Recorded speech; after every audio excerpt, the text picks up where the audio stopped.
Hi everyone, I've had these kitchen knives for about 15 years now and I've never been able to get them properly sharp until now. So if you want to get your permanently, frustratingly blunt kitchen knives into a razor sharp state, keep watching.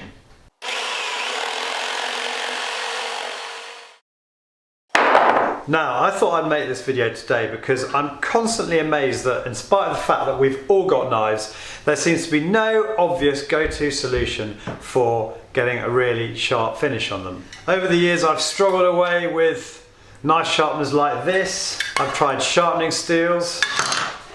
And more recently, I bought one of these on eBay, 15 quid on eBay, which is a Chinese knockoff of the Edge Pro sharpening system, and none of these sharpening systems have been successful. You look on the internet and there's a perplexing array of manual and electric sharpening systems. The manual ones are invariably cheap and just rubbish, and the electric ones promise so much. We've all seen those gimmicky videos on Facebook where you get a little bucket of metal shavings as the sharpener sharpens the blade. But the problem with the electric sharpening systems is you have no control over what's happening to your cherished expensive knives, and the massive criticism of them is they remove far too much of the blade. So after doing a load of research, I came to the conclusion that to get a truly sharp knife, you've basically got to sharpen it yourself. And I settled upon this controlled sharpening system from Lansky. I found a company online called knivesandtools.co.uk who seemed really knowledgeable in this field, had a great selection of products, and I wanted to check with them that I was buying the right thing.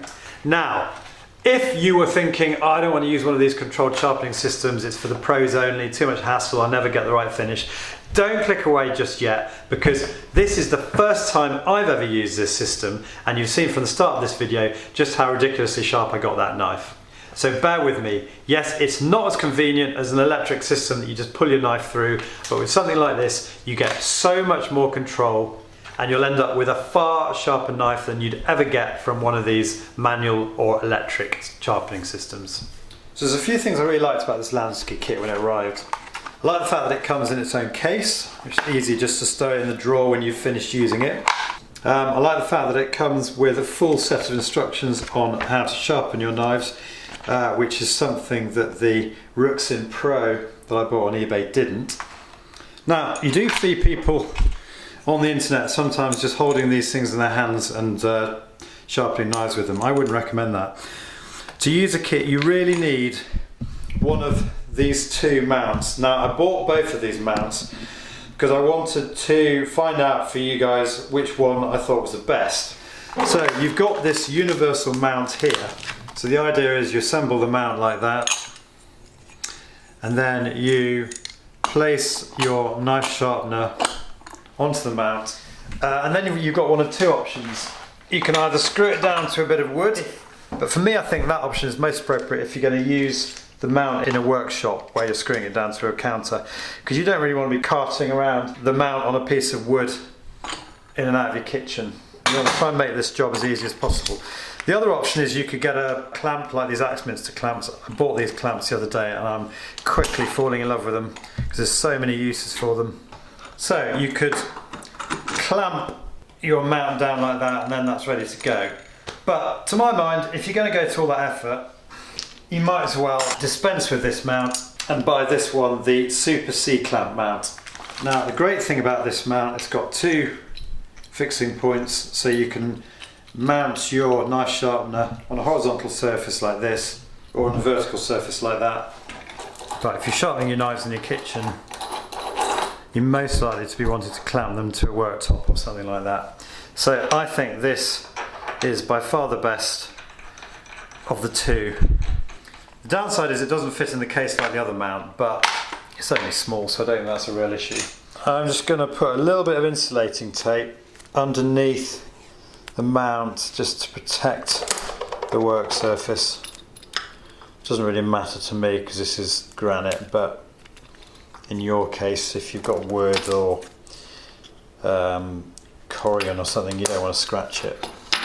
Stick a bit on there as well. So then you just position the tightening clamp on top of the C-clamp. So looking at the rest of the kit now, we've got 4 grades of diamond stone. I went with the Lansky diamond kit because the cheap eBay kit I bought recently, I was really disappointed with how quickly the stones degraded. This basically happens sharpening one knife, and you can see there just how much of the stone was whittled away. So I've got my diamond kits here. They range from extremely coarse, look at that, coarse, medium and fine.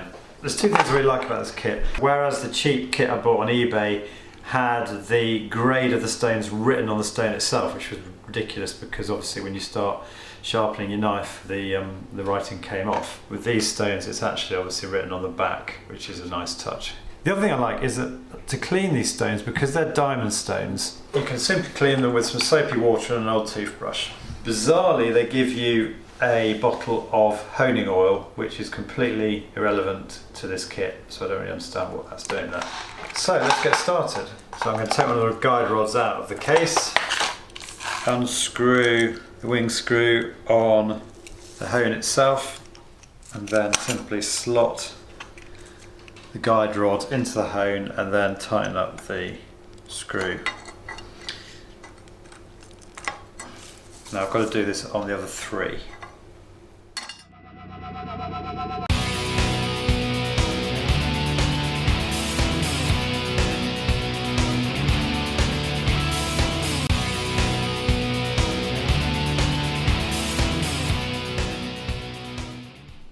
Now it says in the instructions that if your guide rod, once you've done this, isn't completely level, you can just take it and just bend it a bit so that it's sitting completely flat on the surface like that one is now. Now the instructions go into quite a lot of detail about how to fix a knife into the clamp. It's worth going through this the first time you do it, but basically all you're trying to do is to get a triangular shaped gap on the clamp, as you can see here, to mirror the sort of triangular shape of your knife blade. And in fact, once you set up the first knife, it's really very straightforward to put the next knife in. You literally loosen the screw at the front, fix your knife into position, the next knife into position, and then just tighten it up. So really, it couldn't be more straightforward. So a couple of last very quick points. Generally speaking, you want about 5/8 of the knife blade projecting out the front of the clamp, which for this particular knife is about 12.5mm. If you've got a blade that's under 1/2 inch wide, you literally just fix it in the little notches at the front of the clamp, like that. And the last point to make is that you want the knife sort of as reasonably central in the clamp, because that helps you with the honing. Obviously, if you've got a much longer knife, you'll have to position it and then keep moving it along as you're honing. So I hope you're still with me. Let's get started. First of all, I'm going to do that age-old test you always see on these knife sharpening videos. I'm going to try and cut a piece of paper with this knife. It's not very convincing, is it? Pretty blunt blade. Quick test on my horrible hairy arm, and again, nothing happening there. Now you see here we've got 4 guide slots on the clamp itself. Depending on what you're using the knife for, you've got 4 different angles: 17, 20, 25 and 30 degrees. We're going to go for the 20-degree angle here, which is commonly used angle for high quality blades, excellent edge for kitchen cutlery and slicing knives. I'm starting with the extra coarse diamond. So after all that boring theory, this really is the fun easy bit. Insert the diamond into the guide. So I'm starting at the base of the knife. I'm just pushing the hone against the base like this. You see some people doing that. That's not recommended. Instructions say you always sharpen into the blade,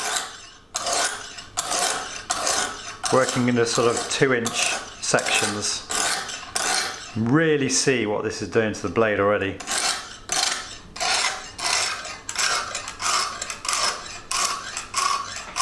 The tip, I find using sharpening stones generally, rather than these fixed angle ones, the tip is the hardest area to get any sort of a blade on. But you can really see how the hone is already refining that tip. I see a lot of people saying you want to do this 6 to 10 times. But my blade is so badly sharpened over the years that I'm going to do this for a bit longer than that.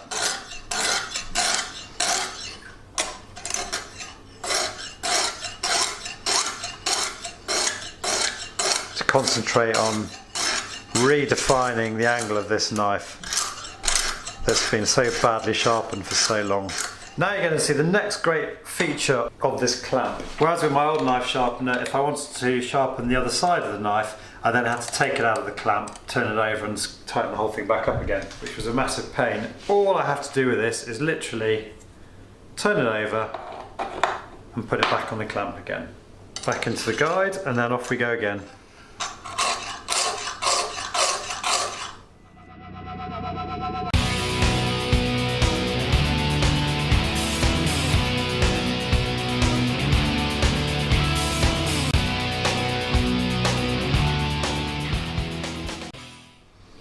Now they say that if whilst you're doing this, the hone begins to move very smoothly across the knife, this means the stone is clogged with metal shavings. So again, for this diamond hone, what we do is we get the soap and water with an old toothbrush and we just give it a bit of a brush down. If you do this, make sure before you put the hone away that you give it a really good dry. I think they can go rusty if you don't dry them properly. Now, the other thing, as you're going along, you might find, when I first started doing this, my knife was moving around a bit in the clamp. So what I've done is I've just reduced the angle of the clamp. I must have set it up slightly wrong, and now it's incredibly firm. I've gone from the extra coarse. I'm now going to move to the coarse hone and do exactly the same thing again. What this guide is doing is it's keeping the angle of the hone consistent on each sharpen. So you end up with a nice consistent angle for the blade.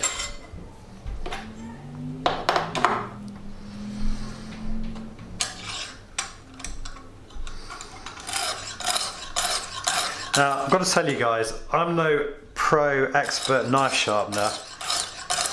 You see a lot of these videos on YouTube from hunting outdoor specialists where using this for their hunting knives. I'm appealing to you guys to help show you how to do your kitchen knives, point one. And point two, I want to show you that even somebody like me who's never used this kit before can achieve a really professional finish, because that is likely to be what puts you off buying this, because you'll think, well, you know, this guy's a professional outdoor adventurer or whatever, he's sharpening knives all his life. I like what he's doing, but I'm never going to buy one of these because I'm not going to get the same results. Well, let me tell you this. This is literally the first time I've ever started using this hone. Right, I don't know whether you can see that, but this is starting to look quite impressive. I'm getting quite excited about the results of this experiment. I'm now moving from the coarse to the medium diamond. Again, starting from the base, working in sort of 2-inch runs. I'm just putting a reasonable amount of pressure on. I'm not trying to sharpen it with too much pressure. I'm almost just letting the diamonds do the work. Look at the tip of that blade now. That had a really dull edge on it before, and it's already starting to look like it's got a professional finish. Again, swapping it over. Love how easy it is to do that on this knife sharpener.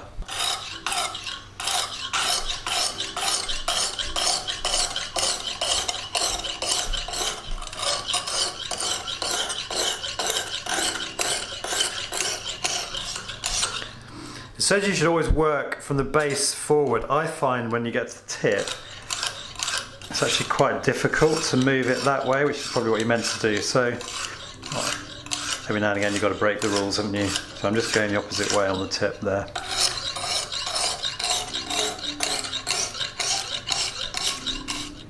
Now finally it's onto the fine. Where's about the piano playing in the background? I think that's my daughter practicing upstairs. Okay, oh, this is lovely. Now, onto the fine. I can really feel the difference with this hone. It's like it's doing the final refinement of the blade.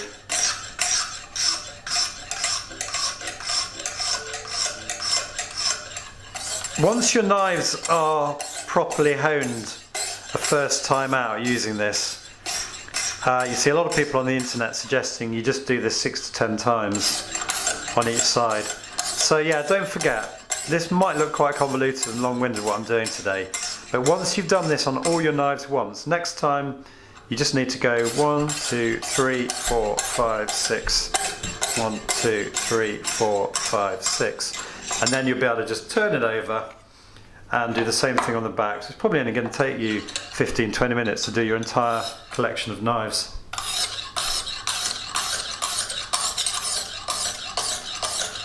I'm doing a lot more because this is the first time these knives have ever had a proper sharpen. Might just give that a bit of a clean. Being the fine hone, it's likely to get more clogged more quickly than the more coarse ones. Listen to that noise now. Sounds like we're really on the finishing straight now with this hone. Okay, we've finished this stage of the process.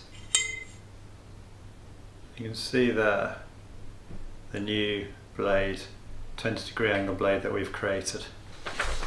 Now let's try the paper test. That's pretty impressive, isn't it? But we're going to go one step further now. When I was talking to Knives and Tools about buying this product and checking with them that they agreed with me it was the right one to buy, the guys on the phone said, "Have you heard of Stropping?" And I was thinking, well, no, I haven't, don't know anything about that. And so they recommended I buy a strop, and they sent me this pocket strop.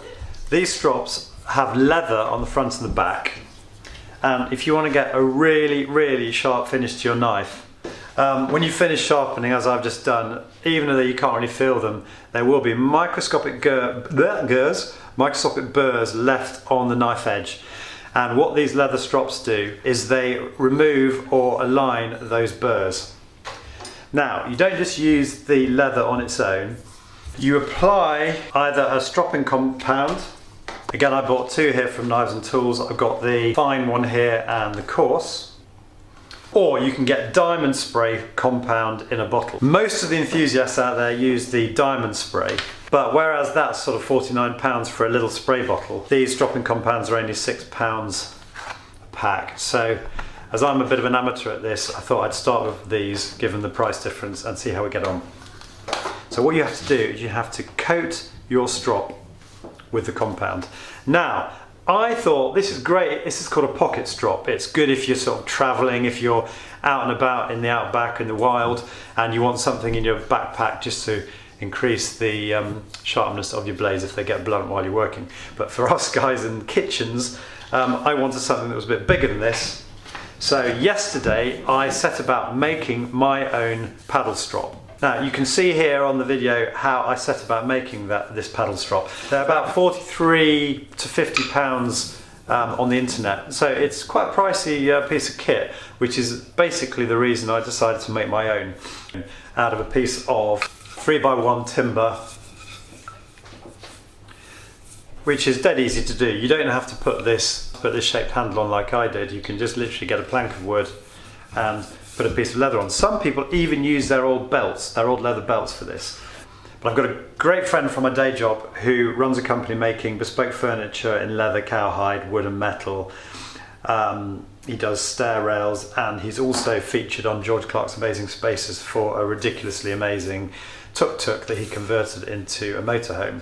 I phoned him up and said, have you got any leather lying about that you don't need? And leather makers like David tend to have quite a lot of surplus leather. So he kindly sent me a cut up hide, which I used to make this strop. What I would say to you is, if you think about making one of these, look in your area, see if you can find any fabricators that use leather. They're bound to have some surplus leather that they would be able to either give you or sell you very cheaply. Okay, so let's move on, and I'll show you how to get one of these paddle strops loaded with the compound. Again, this is the first time I've done this, so for all those stropping gurus out there, go easy on me.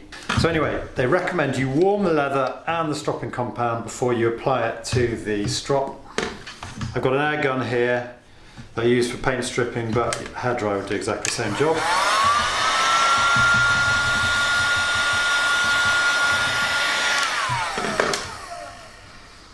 Now I'm just going to coat it onto the leather. Now that, because I've warmed that up, that's actually going on really easily. I went a little bit, I heated the compound a little bit too much. I've got a little bit of excess. So that's actually going on pretty easily.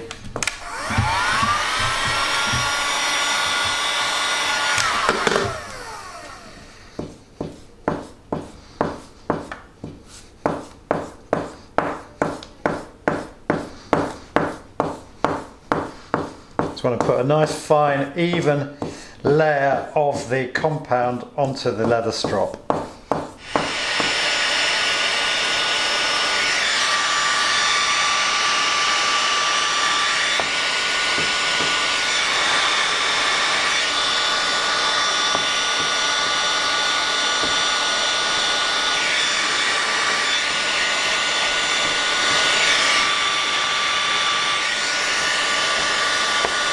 I'm just wondering whether the coarse compound didn't go on as well, because actually for the coarse compound you need the rough side of the leather.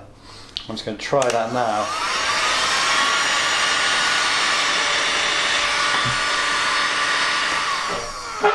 Yeah, that did actually go on a bit easier. I can see why people prefer the diamond compound spray.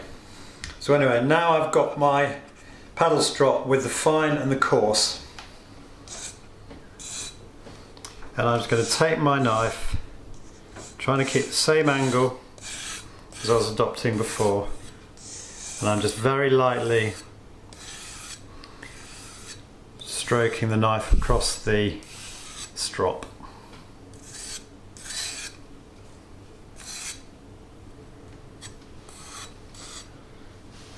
Now I'm going to use the fine side of the paddle strop. So much easier to do this on one side of the blade than the other. Being right-handed, that is much easier motion for me than that is.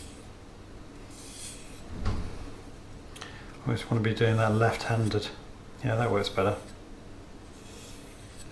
You just have to be a bit careful when you're stropping, because from what I've seen, it is a bit like sharpening. Well, you are still sharpening the blade, so you don't want to undo the good work you've done with your initial sharpening on the Lansky. Right, that is now feeling very sharp indeed. So we're pretty much done. Let's just see how it works in practice. So, paper test. Whoa, check that out. Guys, that is incredible. And literally, this is the first time I've ever sharpened a knife properly like this. Before I go, we've got one more test to do. You see a lot of people seeing if they can shave the hairs on their arms, so here we go. I'm sure you don't want to see my hairy arm, but it's worth doing this because this is the true test of whether this knife is now completely sharp. Look at that, guys. This is basically razor sharp. I'm not going to do too much because I want to retain some of the hair on my arm, but look at that, absolutely smooth as you like. All the hair's gone. So for those of you who have got this far, thank you for sitting through what has been a bit of a long video. So how do we summarise? I've been massively impressed with the Lansky system. For somebody who's never sharpened a knife using the system before and achieved a razor sharp edge, I think it speaks for itself. If I have one criticism, and this is an inevitable criticism of a system like this, the knife featured in today's video was quite a short knife. On a longer carving knife like this, which I did a little bit later on in the day, I did struggle a bit, partly because the blade was so knackered after all the years of abuse that it's had, but also because it is longer, you need to reset the sharpening system at 3 different points really on the blade. You could get away with 2 to make sure that you get the controlled angle right the way across the length of the blade. So that is a bit of a pain, but you know, it's worth investing the time to do it if you want to get a really sharp knife. I suppose the other downside of this system, at just over £100 for the sharpening system itself, for the diamond sharpening system, they do a cheaper non-diamond system. But at just over £100 for this system and the clamp that's featured in today's video, obviously it's not cheap, but I would say to you, it is an investment for the future. The knives that you've bought are probably very expensive anyway, so you don't want to be using one of these cheap manual or electric sharpening systems that you can get on the market, which are invariably designed for cheaper grade steel knives anyway. You don't want to be using those systems on your expensive knives. If, having watched today's video, you still think, well, actually, it's not for me, it's too much hassle, there is a Chef's Choice sharpening system that I found this morning on the internet when I was doing a bit of last minute research. Now, that is also not cheap at £149. But in comparison to some of the other electric sharpening systems that I've seen, it does at least give you the ability to sharpen at different angles, and it has a honing, stropping stone as well. But I would say to you, give this system a go. Because with practice, you're only going to get more and more skillful at using it. When you've rehoned all your knives once, it's going to be much easier next time, because you can simply apply the medium or the fine hone to get your knives back up to full sharpness. You may or may not decide to bother with a stropping paddle like this. The Lansky system produces such a good edge. If you think that this is just going a little bit too far, you can get away without it. So that's it. I really hope you found today's video useful. As ever, links to the sharpening system and all the other tools that I've referred to in today's video are in the description at the end of the video. Please click on the like button if you've enjoyed this video, and if you're new to my channel, I'd love to have you subscribe. You can do that by clicking on the link here.